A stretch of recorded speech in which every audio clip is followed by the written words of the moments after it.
Hi everyone, Cristin Som here, and it is time to work on the Spring Showers quilt finally. We have been talking about this quilt since November of last year, and it's now released and ready for us to play along.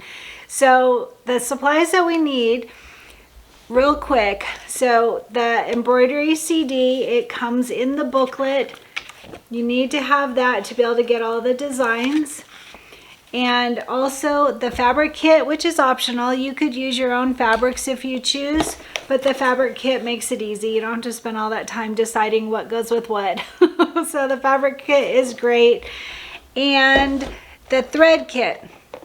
Again, you can use your own threads if you choose, but there is an official Spring Showers kit and it's got all of the threads that you need. So there's 12 in this packet, and again, just makes it easy to know what goes with what. So those are the required items. You'll also need some stabilizer. So Kimberbell project batting, fusible backing. I do this on the back of all of my fabrics. Some do it just on the main fabric. That's up to you. I do it on all of them. I find that it makes them more crisp and less puckering, really no puckering. So that works for me. And then you'll need some mesh cutaway stabilizer. That one is for in your hoop. I'm using the light mesh by Kimberbell. And then later, not yet, but later we will need iron away topping. I've never used this. You can see it's still in the package, but I believe it's block 5 that we need this. So we'll talk about that as we get closer, but those are the stabilizers you'll need. And then I used all of these packets. They're called dry erase packets. There's a link under this video, and it just makes it really easy to organize your fabrics. So as you can see, I pre-cut all of my fabrics, including my batting. I have everything in one packet. Like for today's block, I have everything needed for that block. So we are going to do, we're going to start in the order of the booklet, but we're not necessarily going to stay with the order of the booklet. But it's your quilt. You do it how you want, but for the group project, we're going to do it together. So another thing is the hoops. So I am going to be using my 8x8 hoop on this first block, but if you only have a 5x7 hoop as your largest hoop, then we'll go over how to do that as well. I think I'm going to put that in a separate tutorial, but we will give that information. So one other thing is, some people were talking about metallic threads in the Cristin Creates group on Facebook. If you haven't joined that group, you really should. We have a great time in that group. It's like wonderful friends sitting around doing a quilt together. You know, it's fun. I love that group. So wonderful people in that group, and there's a lot of help in that group as well. So people will ask what metallic thread they recommend, and what about this or that block. There's lots of questions and lots of people to help answer. So one thing is, some people were talking about using a metallic thread on the rain, especially. There's some blocks that have rain. I think that that would be really cute. So if you bought the thread kit, I just want to point out, sorry, I'm going to reach here. The thread kit has all the colors that you will need. We'll probably need white and black also, and those usually aren't included, but it has all of these wonderful colors, 12 threads, thread spools in all. So you could use, like, this teal would be great for the rain. You could definitely use that. There isn't a gray in here, but there's this one called Cashmere, and that would work well for wind or whatever you might want for a gray. But another option, if you want to do something a little bit fun, is you could add metallic thread. So I am pretty sure that I'm going to use this blue metallic thread for my rain. I think it's really pretty. This is by Thread Art. It's number L68, and I've stitched it out on a test, and it's just a very pretty color. There's also this brighter blue, and this one is L70 if you wanted to up your metallic thread collection. There's a bright blue, it's called Royal Blue by Glisten Glide Glisten thread, and that one is very pretty too. And then for the silver, if you wanted to add silver metallic, because like I said, there is one that will work for the gray, and these go really well. The ones in the kit go really well with the background fabrics, and so that's something to keep in mind if you want something to merge well with the fabrics, or if you want to stand out a little bit more. So I have two gray or silver metallic threads. One is by Glide Glisten. It's called Deep Silver. Or this one from King Star Metallic, I think it was called. King Fujix. It looks like it says Fujix. Anyway, King Star, and it's MS1. And that is a pretty gray as well. So those are totally optional. Like I said, the threads in the thread kit or threads from your own stash will work perfectly fine, but just throwing out there that if you wanted to think about metallics, you'll want to start thinking about that soon. All right, so we have a lot of newbies doing this project, which is always exciting to me. I think that's so fun. There's a lot of people that are brand new, and then there's a lot that are brand new to Kimberbell. So that's just exciting to me. So we are gonna go over step by step. You will not have to worry about anything. We go over all of the steps, all of the blocks together. I get a lot of questions in the beginning. How are we gonna add the backing? How are we gonna do this or that? And seriously, we'll go over all of it, so you don't have to worry.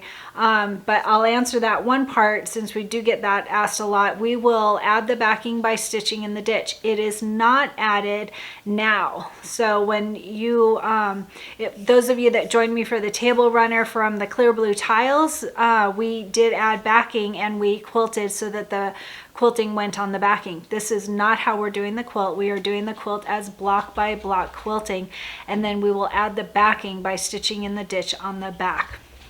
So we'll go over that, don't worry, step by step. So a couple things to go over. For the quilting, I will share each day what quilting design that I'm using on the blocks. If you decide to purchase a quilting design from the Kimberbell website, if you can use the affiliate link, that really helps. That link is underneath this video. But you can purchase the entire bundle of quilting, that's what I did, or you can purchase individual certain ones. So it depends on your preference. If you want the bundle, then you're adding to your collection of quilting designs, and you can use all of these on future projects. If you're being a little bit more careful with money, you can buy just a couple and use that on your whole quilt. It's totally up to you. I will share what I'm using each day. So one thing also is we should talk about block by block versus clear blue tiles. So when you purchase, and blue versus orange. So when you purchase a quilting design from Kimberbell, you will see that when you look on their website, some are on blue and some are on orange. And the difference, and I will refer to blue and versus orange a lot throughout this quilt. So the blue ones are what I call a standalone design. And that means that nothing connects, nothing runs off into the side. You can put another block right next to it and it's not going to overlap at all. So for those that are doing a 5x7 hoop especially, then you will want to get blue designs, because multi-hooping, you want a standalone design that's not going to overlap. The orange quilting designs, those run into the seams. And the reason they do that is so that it looks like a seamless quilt design. So it doesn't matter, because our batting, we're going to cut off our batting beforehand. So it doesn't affect it, like it's not going to put batting in our seams, but the quilting design itself will run off into the seams and then connect down back and go through. And so that's the difference of the blue and the orange. And the only reason that it really comes into play is if you are double hooping, because you don't want that extra part that's going to run off into the seams. You don't want that to go onto your next hooping on top of your quilting. So I will always talk about that in each tutorial. I will say if you are using a 5x7 hoop, you would want to use a blue design. So that's the difference of orange versus blue. Both are available on the Kimberbell website. And like I said, I will talk about which ones that I'm using in my larger hoop. So that's one thing that I wanted to go over.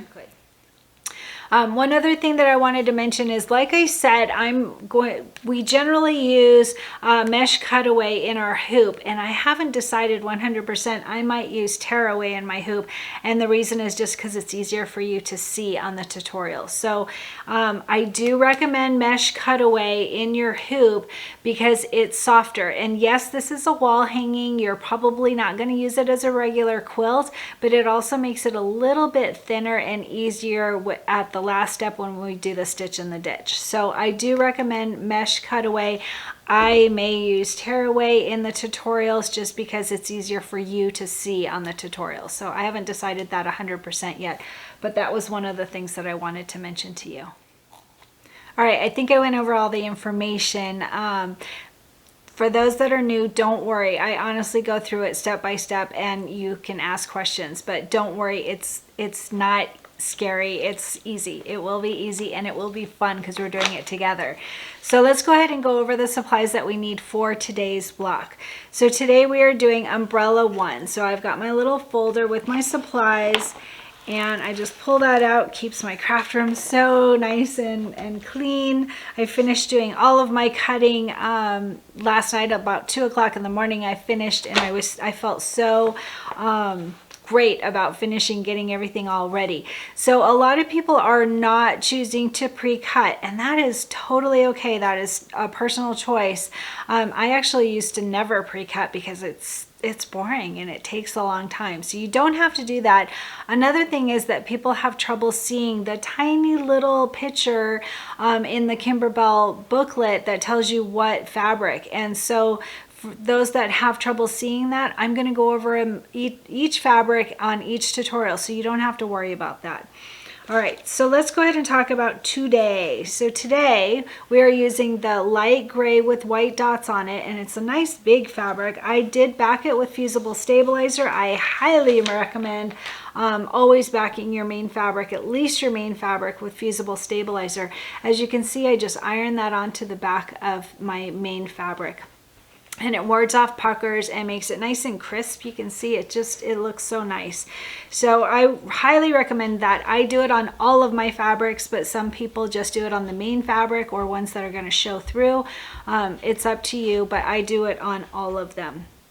You also have a choice of putting it on the entire fabric and then cutting, or cutting per piece. There was a lot of extra fabric on this, so it's up to you. If you're going to use those fabrics again, then you've got them already ready, and they're already stabilized for another project, so that's great too. I did it each one just because it is a little less stabilizer, and then I can pull out the stabilizer when I'm going to use that extra fabric. So all right, so for this first one, this big piece, we're going to start with this fabric at 8.5 by 8.5. So a nice large light gray with white dots on it, 8.5 by 8.5, backed with fusible stabilizer. That's our main fabric for block 1. We are working on umbrella 1. It's on page 15. And then we need, so this is kind of interesting. I haven't used this before. I found it pretty interesting.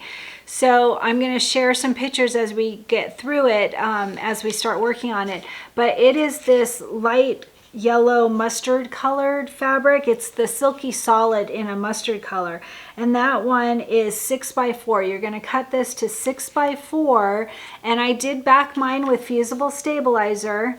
And then you're going to add the vinyl topping onto it. And you can see I already ironed mine onto my fabric, and then you put this clear, the topper, the paper from it, the paper from the vinyl, you put that on top of it, and that's what you use to iron on the vinyl. So it's pretty interesting. And then I kept it like this. It keeps it from curling or from getting sticky or anything like that. But it's just, it comes attached onto here, and you just put this on the top and then iron it. I hope that makes sense.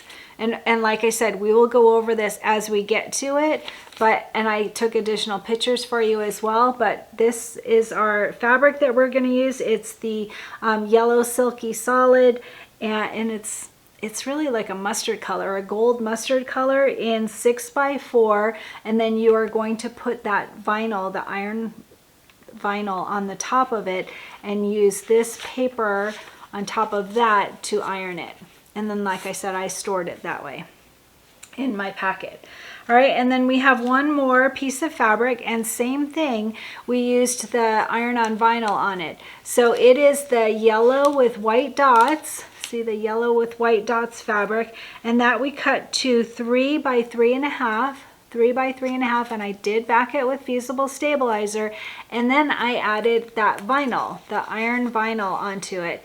And you can see I already ironed it on, and then you just put that other paper on top of it to iron it. So once you put that, you take off that first layer of the vinyl and put it on your yellow with white dots fabric, and then put this on top of that with the shiny side down and the paper side up, and you iron that, and it makes this adhere onto your fabric. You can see it's all adhered and ready to embroider on.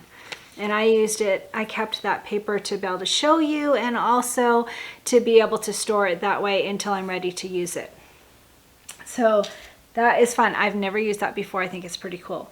All right, and then the only other thing that we need is batting. So for this, our final cut size of this project is 6.5 by 6.5. So that tells me that we want batting that's at least 7 by 7. So 7 by 7, it doesn't have to be exactly that size, but at least that large, because we're going to trim it down anyway. Remember, I said that we're going to do our block by block quilting, and the second step of that is to lay down our fabric and tack it down, and then we trim it. So it doesn't really matter what size, as long as it's 7 by 7, so that it will grab that stitch around the tack down. So 7 by 7 for your batting. So there's 5 steps of quilting. The first one is the placement of the batting, the placement stitch for the batting. Then number 2 is the tack down of the batting. Number 3 is the placement stitch for the main fabric. Number 4 is the tack down or basting stitch of the main fabric. And number 5 is the quilting design. So you'll have those 5 steps in the block by block method. If you were to do the clear blue tiles method, it just has that 5th part, just the quilting design. We want to use the batting and all of those tack downs. So we're going to use the block by block method.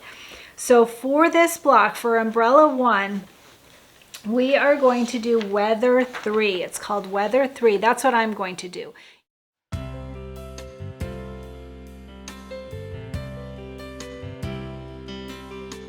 I am going to use this new weather 3. So what it is it looks like wind.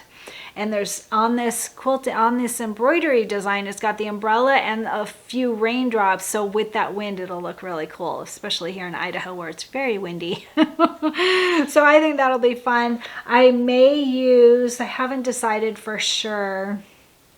I probably won't, I'm not sure.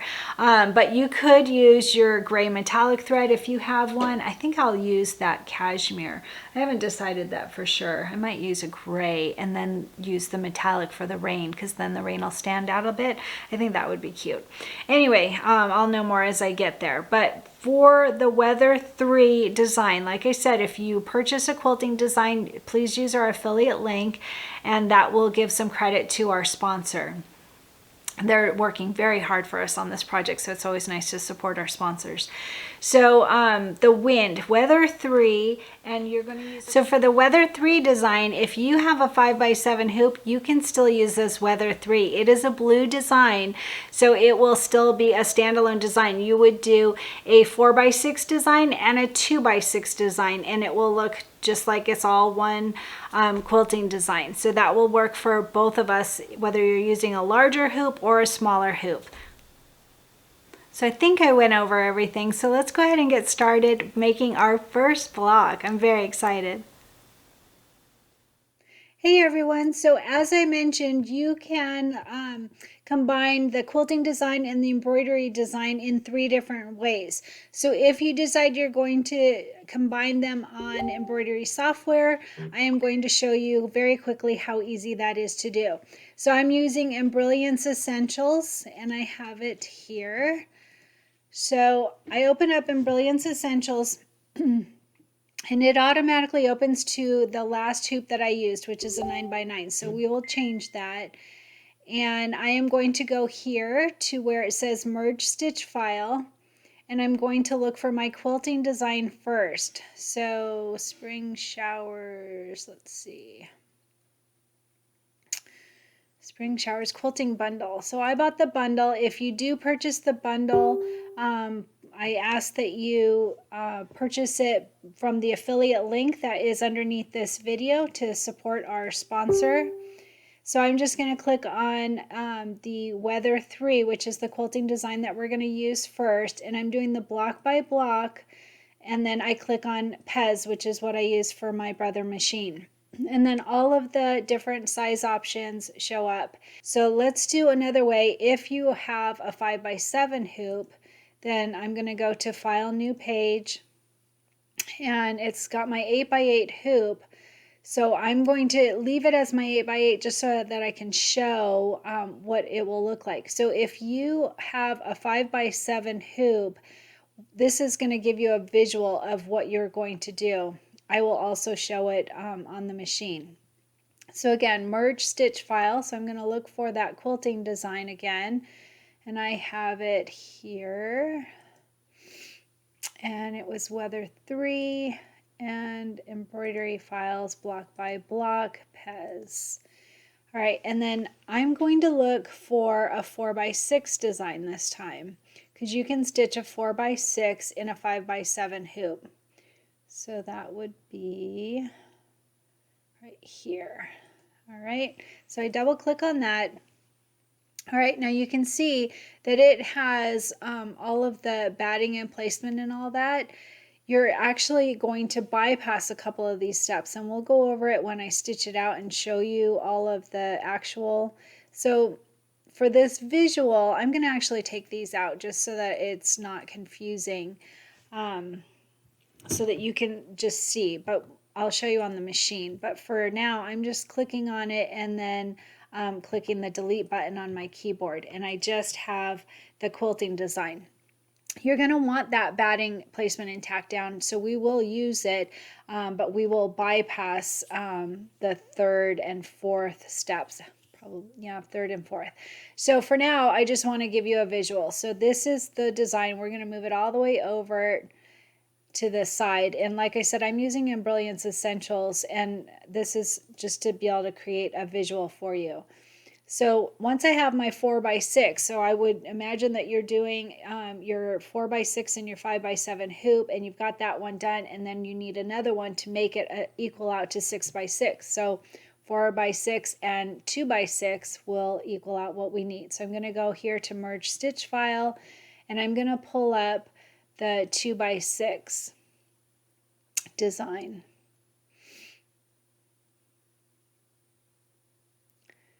So 2x6 in the horizontal, double click on that.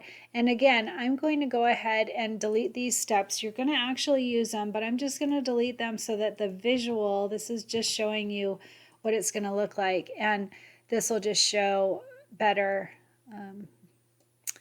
as a visual. So I'm keeping these in the center. See these center mark guides, but for this, you're going to be using a different hoop, but I'm just giving it to show you. So I'm putting it pretty centered in my hoop. That actually looks great.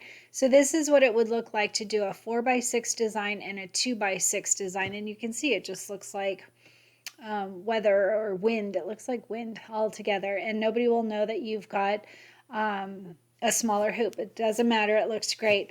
And then you would do a file save as, and your umbrella design, after you get all of your quilting design, your umbrella design will fit in your 5x7 hoop. So it's just the quilting that you need to worry about. And I'm going to show you how to do it on the machine as well, but this is an easy way to do it on software, and really it's just to give you a visual, because if I'm showing it in an 8x8 hoop, but if you don't have an 8x8 hoop, like I said, this is just a visual. So that's how it would look after you do your 2 hoopings.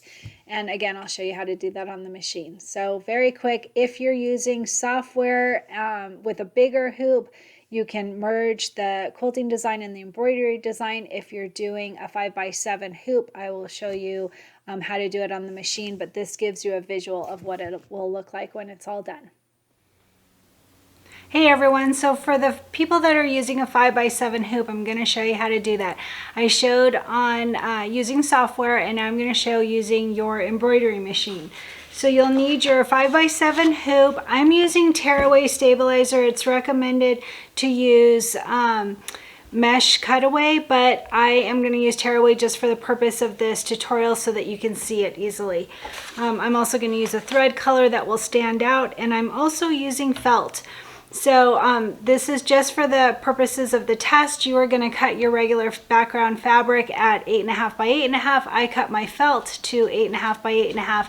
And then what you're going to want to do is use a water-soluble pen and find the center of your fabric and mark that. So here's the center of my 8.5 by 8.5 fabric.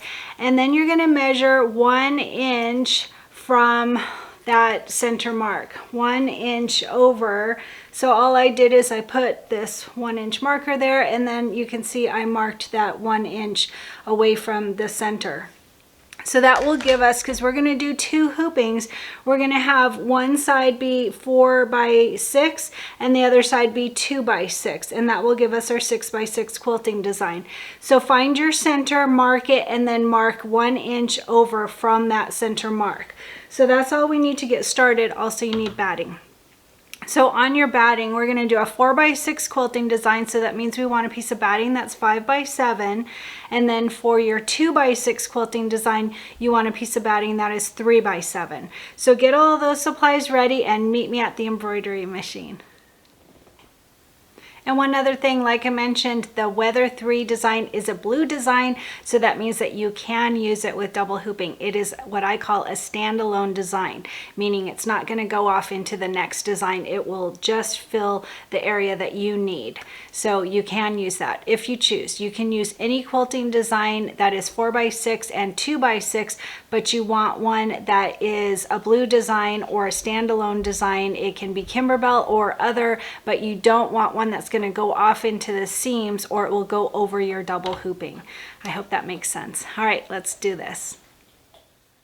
All right, everyone, you can see I have the 4 by 6 quilting design and the 2 by 6 quilting design loaded onto my USB. So I'm going to choose the 4 by 6 to start with. And there it is. I will hit set. And then we are going to go over to the machine or go over to the hoop. So we are going to go ahead and run through the first 3 steps, the placement stitch and tack down of the batting, and then I think I'll just bypass the 3rd and 4th steps, but we'll get there.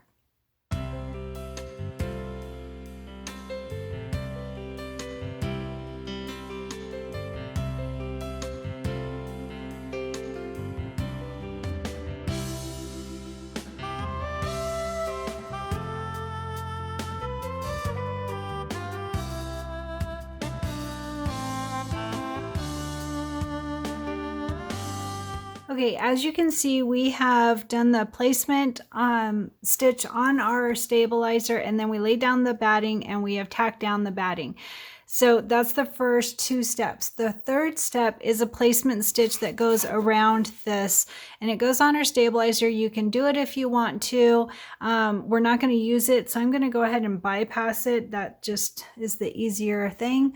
On my machine, there is this button down here for a plus minus, meaning going to the next step.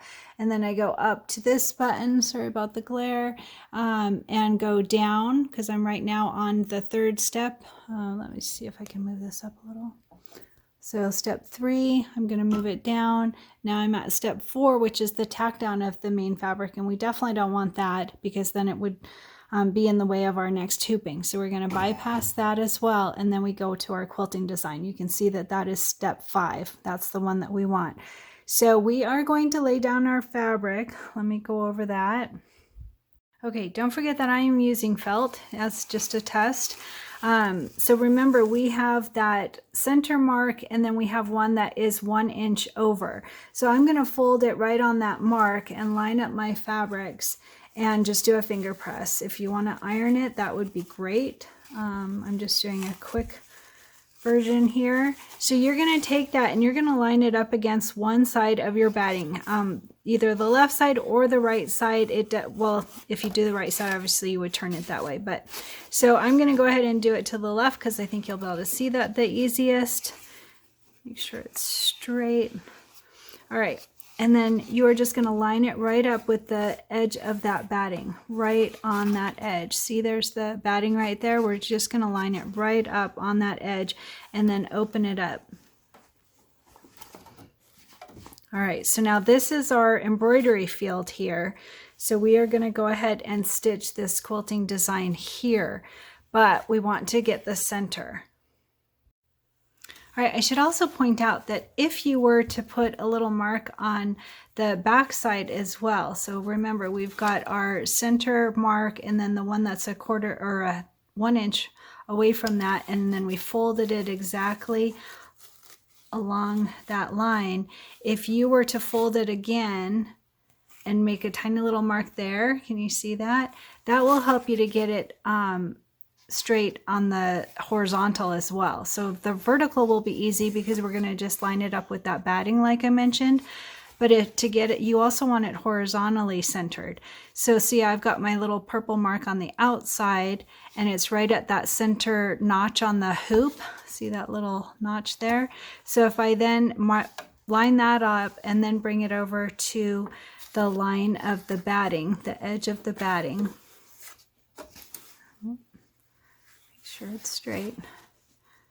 Okay, so from there we're at the center horizontally, and vertically we're along the left edge of that batting. And by the way, if you were to take this off of the hoop and do it on a flat surface, that will make it easier as well. All right, so then again, bring it back. Okay. So then here is our surface. You can see that we are at the center horizontally, and then vertically we're right along the center line there, or the batting line, I should say. All right, so we are going to go ahead and run the quilting. You can also tape this in place if that helps you feel confident. I find felt sticks very well to batting, so I don't need to, but by all means, feel free to tape it in place.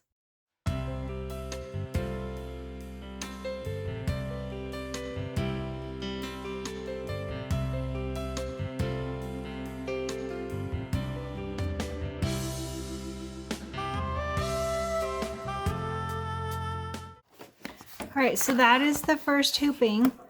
You can see that it is centered in the hoop extremely well. And now we're going to work on the second hooping, and we're going to make sure and line it up this way. I'll tell you that the second hooping, in my opinion, is easier to line up than the first. So I will show you how to do that, and you'll want to make sure that the design is straight and the fabric is straight, and we are going to bypass the third and fourth steps. So we're going to go ahead and start with the first and second steps and run through those to get the batting ready.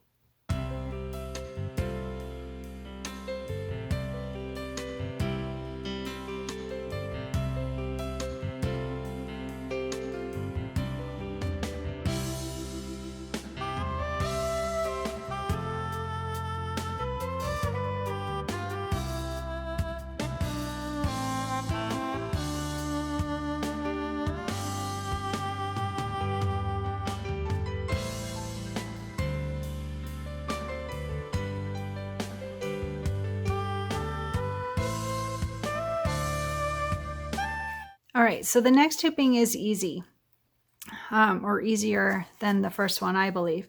So you fold back your fabric. So you've got your quilting design here. You fold it back and you can see that batting. See that right there on the edge? You can see the batting from the first hooping. So all you're going to do is you're going to line it up with the batting of the first hooping. So see batting, and then you line it up both horizontally and vertically so that it's right next to it, and then at the top and the bottom it matches up as well too. And then you just fold down that fabric, get it under your needle, and now you can see that this is our quilting field. All right, so you can go ahead and tape this in place if you would like. And that will just give you a little confidence that it's not going to move. All right, and we are going to stitch the design right here over our batting.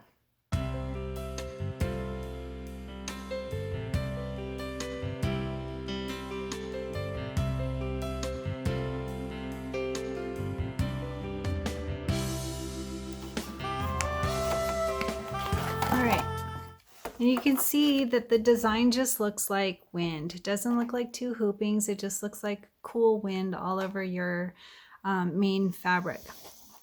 So after you unhoop and remove the extra stabilizer, then you're going to start in on your umbrella. The umbrella design fits in a 5x7 hoop, so you have no concerns there. You could use your center guide. This is the center one. Remember, we did 1 inch over for the second hooping of the quilting, but this is our center mark. So you would just line that up as the center of your hoop and go ahead and do the umbrella, and you're all good to go. All right, let me show you this. See how perfectly that lines up when you line up the batting to the batting on the vertical line and also the horizontal.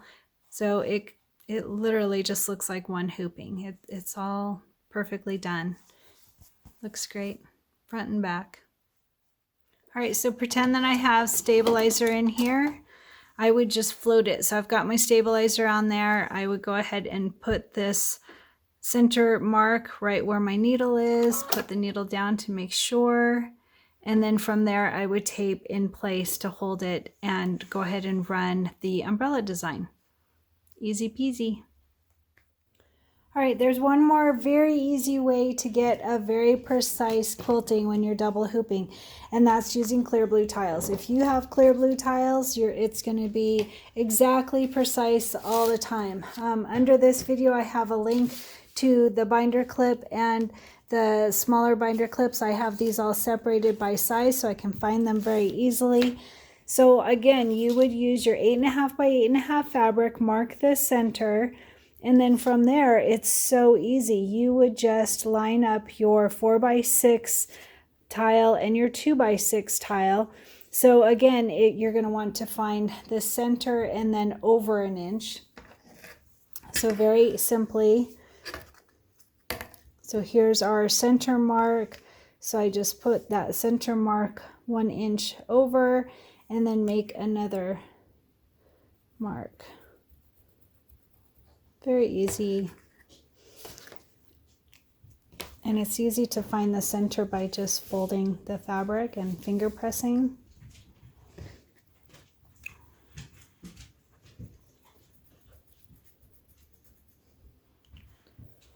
All right, sorry. All right, so here it is. So 1 inch over. So we know that this side is going to be our 4x6 and this side will be our 2x6. So you would just line that up with the mark that you just made. Line up the next one. And we have our 2x6 and our 4x6.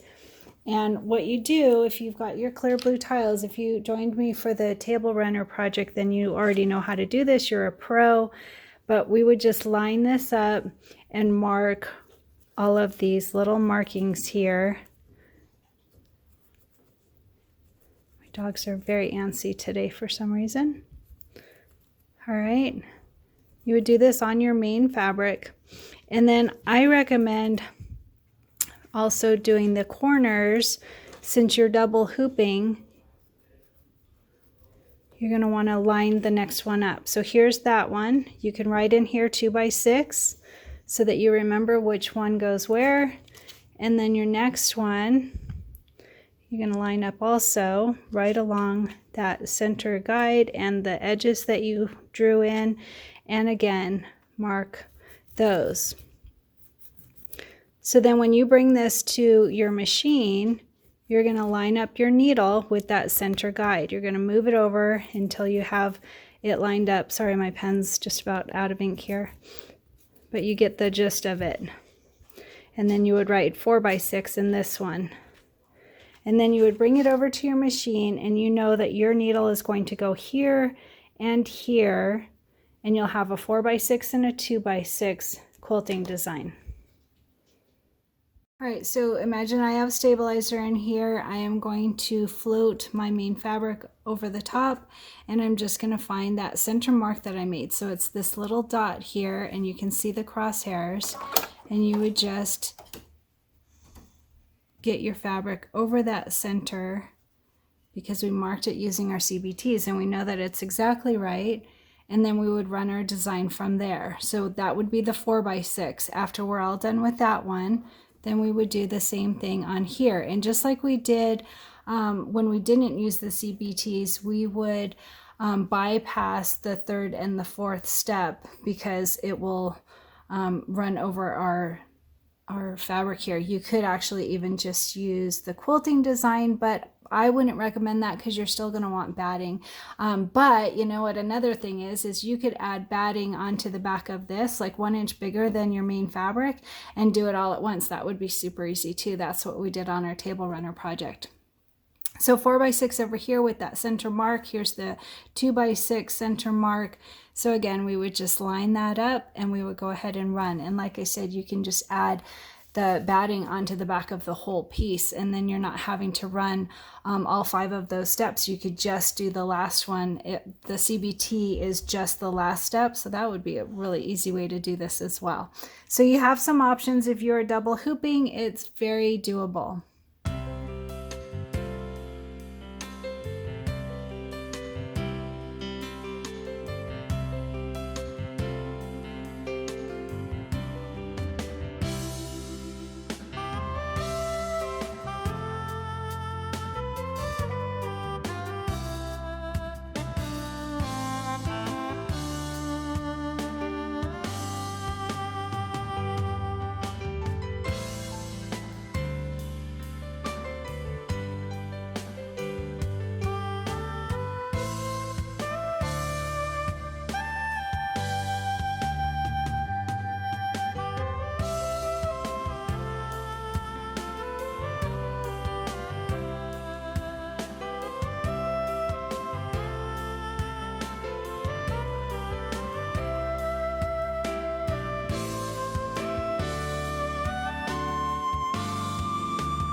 Hey everyone, just a couple real quick things.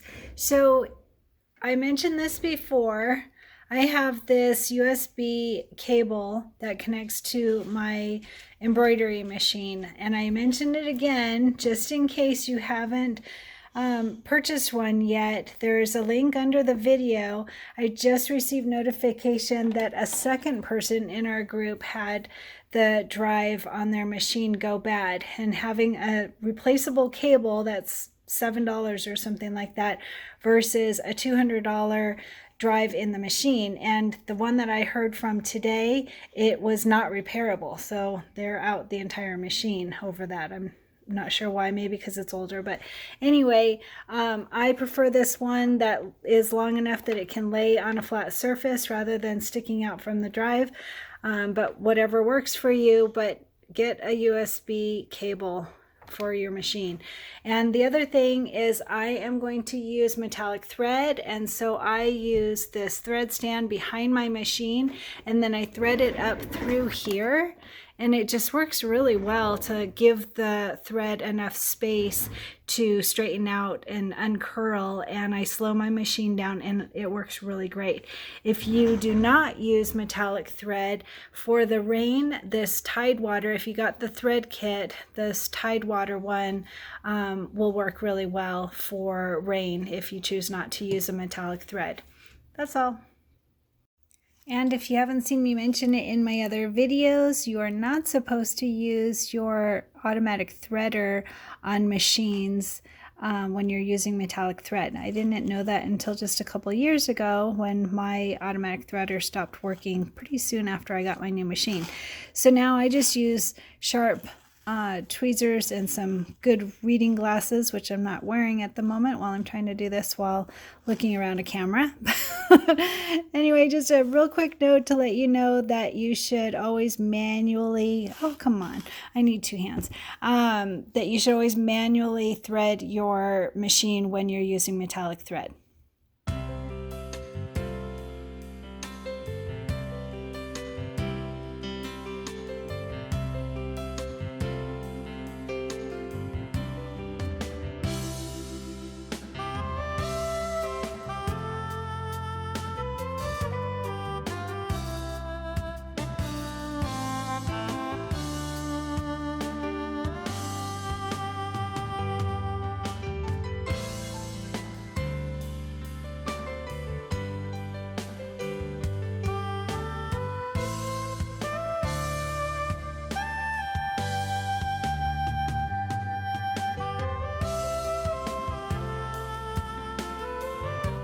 All right, it's time to cut our block, and I use orange pop rollers. I think they're awesome.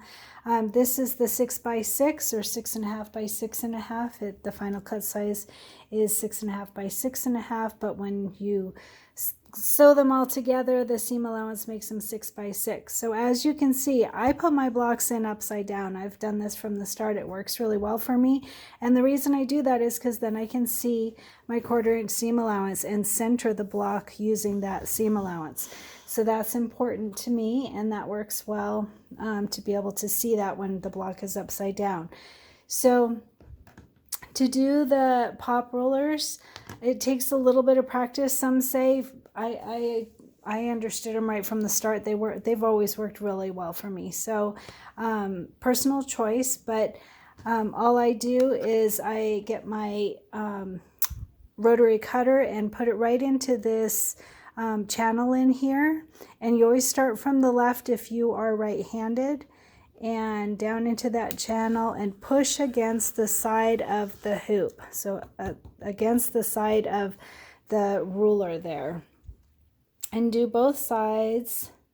And if you've got a rotating mat, it makes it easy too, because you don't have to reach around your table. You can just turn it and then do the same thing on the other two sides. And again, you're pushing into that channel against the side of the ruler.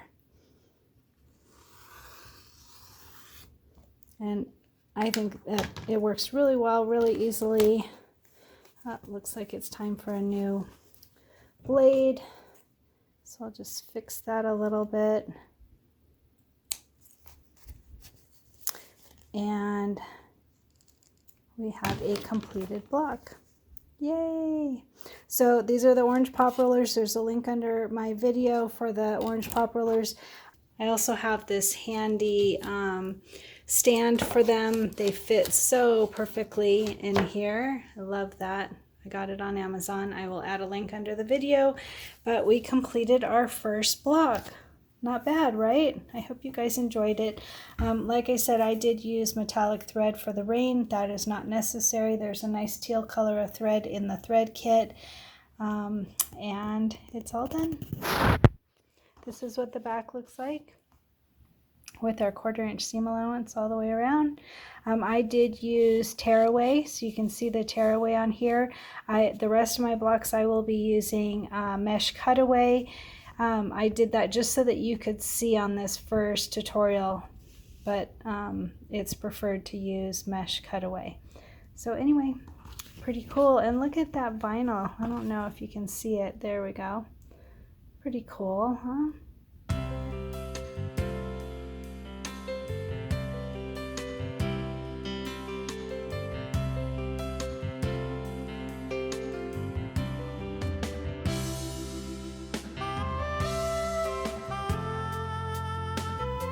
So today I am wearing my spring showers shirt. How fun is this? So this, I made this using an Elma embroidery design. The link is under this video. It is just the boot, the tulips in the boot. I added the spring showers to the shirt, and I will add a link to the font that I used. A bunch of us made this same shirt, and we used Embellishment Essentials to be able to add in the wording and to make it so that we took out some of the stitching, because you can see it overlaps a little bit. It goes into the tulips, and that was part of our stretch challenge, is I wanted to see if everybody could understand how it works to do some hidden stitches and how to move around fonts and to try different fonts and to make them vertical and to arch them. And so this was an Embellishment Essentials project that we did together, and so this is my fun outcome of that new learning experience. The shirt is from my local Fred Meyer, but I will add information under this video as to the quilting design to do that. So I am sharing my screen right now. I'm on Google. So if you were to type in YouTube and then type in Cristin Creates up at the top, that's how you get to my site. And you can click on here. If you haven't already, make sure to subscribe. I think that the subscribe button usually pops up here. I'm not sure. Anyway, so click on one of the videos. And so for the Candy Cane Lane video, you can see right here. So here's the video. The video is playing right now. It's telling us what to do on how to make Candy Cane Lane. And then if you scroll down underneath the video, I'm on a computer, but I assume it's pretty similar on a phone. So you can see right here, it says Cristin Creates, and then there's some information. Join in the fun in our group project, blah, blah, blah. And then you click show more, and look at all of this information is here. And it has what items are needed to order for the Candy Cane Lane project, and link on joining the Cristin Creates group, and a link on where to order. That one I'm getting asked a lot, and here's the link right there. And how to order from affiliate is right here. What items are needed to do the order or to do the project, how to organize your fabrics, what my favorite needles are. I get that asked a lot. And then what is coming up next, so what our next project is. So in every video that I do, if you just look in the video description, which is, like I said, right under this video, it's a different view for me since I'm the owner of it, but it will be very similar. So let's go out of it again and go back in. So you open up a video, and right there, right where it says Cristin Creates, there's the beginning of the wording that's under the video, and you click show more right here where it says show more. I hope this helps.